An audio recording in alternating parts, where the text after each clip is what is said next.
Good morning. My name is Jasmine Frias, and I am the Director of Student Support Services. It is my absolute pleasure to introduce today's session titled The Caring Classroom. While the Caring Classroom is connected to all of the pillars of excellence, you will notice that the focus today is on the central pillar of wellness, safety, and equity for all. For the purpose of consistency across all of our sessions in ELS, all of the presenters will be utilizing the shared norms that you see displayed on the screen here.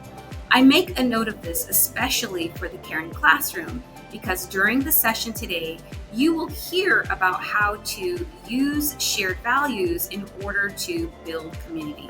This is a different purpose. What's especially exciting about our Educator Learning Summit this year is the collaboration that occurred within all of our departments and divisions to develop the content in addressing the needs of the whole child. Pictured here on the screen is a visual of the multi-tiered systems of supports framework utilized here. The needs of students in a post-COVID environment have changed significantly. And a balanced academic program includes not only academic supports across all tiers, but also social, emotional, and behavioral supports. The Caring Classroom falls within our LCAP goal, social emotional learning, to develop systems and structures to support the development of culturally responsive and trauma-informed relationships with staff, students, and parents at a universal Tier 1 level. You will notice that not only is our Caring Classroom sessions anchored within here, but we are providing a variety of amazing choice sessions, which are also anchored within this particular LCAP. In order to better understand where we're at right now and where we're headed in the future, it's important to take a look back. Beginning with the development of the educational equity definition here in our district, a collaborative effort by a wide variety of educational partners, including parents, family members, community members, teachers, school staff, school administration, and district administration. We are so excited to share that with you in just a minute. In addition to defining educational equity within our district, there's some other significant steps that you can see pictured here, including a team of social workers here in our district, recognizing the need for school-based mental health supports, the development and expansion of the Student Support Services Department, and finally, relational practices as central to student achievement. Additionally, a commitment to continue to refine the multi-tiered systems of supports within our district. And here it is, the big reveal of our district definition of equity. The first of its kind in Kern County, it is truly an honor to be part of an organization that is leading the work to ensure that all students achieve academic and life success. As you read this definition, I invite you to consider your own journey, the journey of the students who have sat in your classroom, and the journey of the students who will sit in your classroom this year and in the future. With all of that in mind, I invite you now to watch a brief video on the equity roadwork ahead. Road. At the end of the road is a prize. And you're on one side of the road, I'm on the other side of the road. As you walk towards that prize on your side of the road, the pathway is clear, you have people supporting you, you have people cheering you on. Some places you even have a moving walkway that if you're tired, you can stand on that walkway and you're still heading towards that prize. There are no barriers in your way. And on the other side, if I'm on the other side and I'm headed towards that prize, there are potholes, there are barriers, there are detours. There is nobody that is helping me with directions about how to get there, and yet I'm after that same prize. The two roads is what inequity looks like, where some people are supported to make it to the prize while others are facing barriers without adequate support. Equity work is about removing the barriers so that everyone has access to opportunity.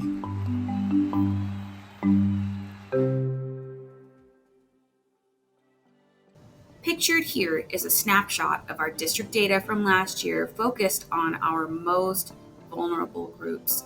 It's important when considering data to think about the entire child and not only the point of time when we have them sitting in our classrooms, but also the entire life of that student and their future, and how our decisions today can impact their future tomorrow.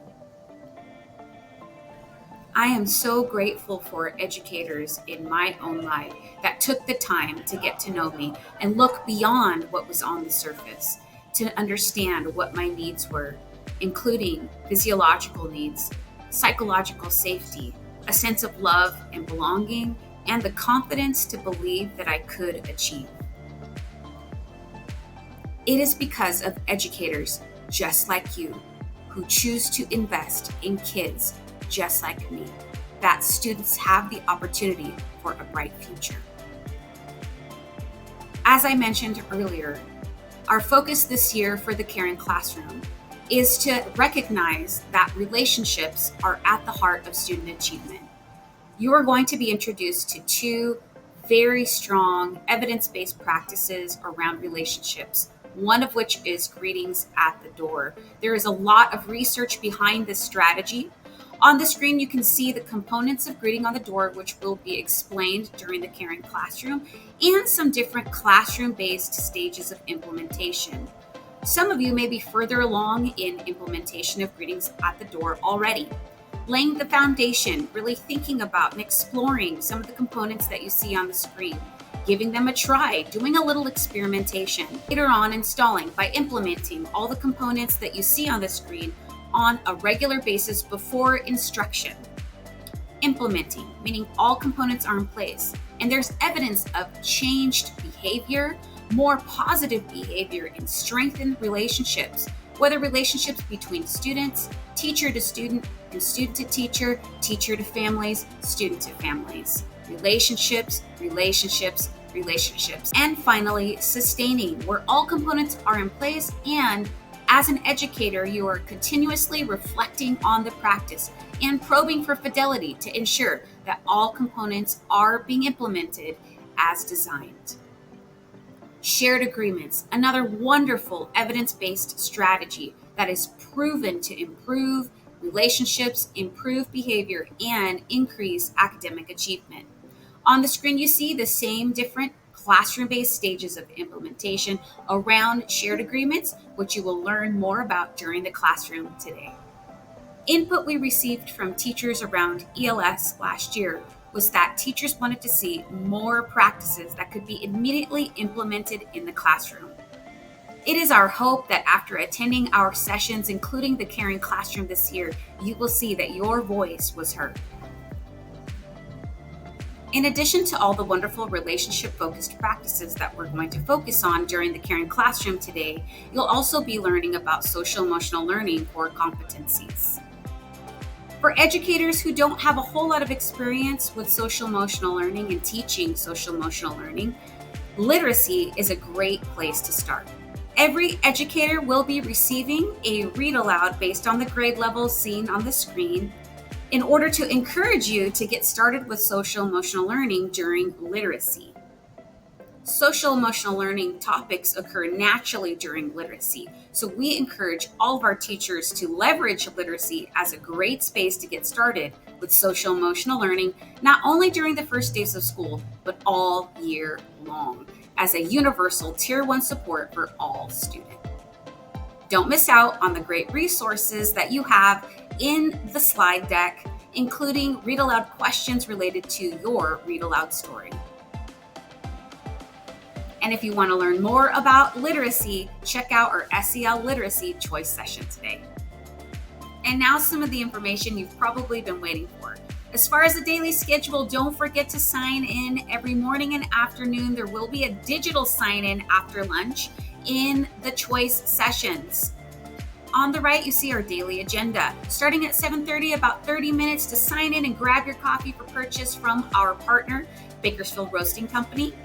8 o'clock, all of our keynote sessions will begin. And at 12 o'clock, lunch on your own. We'll have a variety of food vendors on the site, or as always, you can order from DoorDash or Uber Eats and have that delivered on location.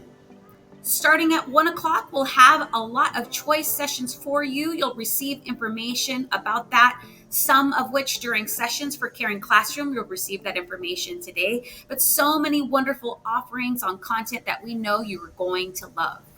Not pictured here, but certainly worth mentioning, are all the different options for pop-ups available to you between sessions and during breaks. Got a lot of pop-up offerings for you this year. We have a curriculum lab on site. We have a wellness space for adults.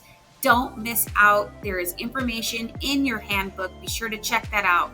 Lots of great stuff provided to you by multiple departments and divisions, so we really hope that you take a visit. You should also be receiving information in your handbook about raffle prizes. There are a variety of raffle prizes, giveaways just for you, exciting stuff, some SEL libraries, among other things that you might be interested in. So be on the lookout for information about raffle tickets and where to place them. We are all thrilled about the choice session offerings that you have this year, and we know you are going to love them. There are 3 different options, A, B, and C, depending on your keynote as far as what offerings for choice that you have each afternoon. As far as the Caring Classroom, you'll receive Choice C options during your session, so presenters are going to be passing those out to you this morning. Finally, let's talk about some different options. Some of you might be wondering about the extra pay option versus the unit option. As you see on the screen, if you have chosen the extra pay option, you'll receive that compensation during the September pay period. And those of you who have chosen the PBVU option, you should have already received a Google Classroom invitation prior to the beginning of ELS. So if you have not done that, be sure to reach out to Instructional Services. And with that, we wish you a wonderful session today at Caring Classroom and for the rest of the week in all of the other amazing sessions.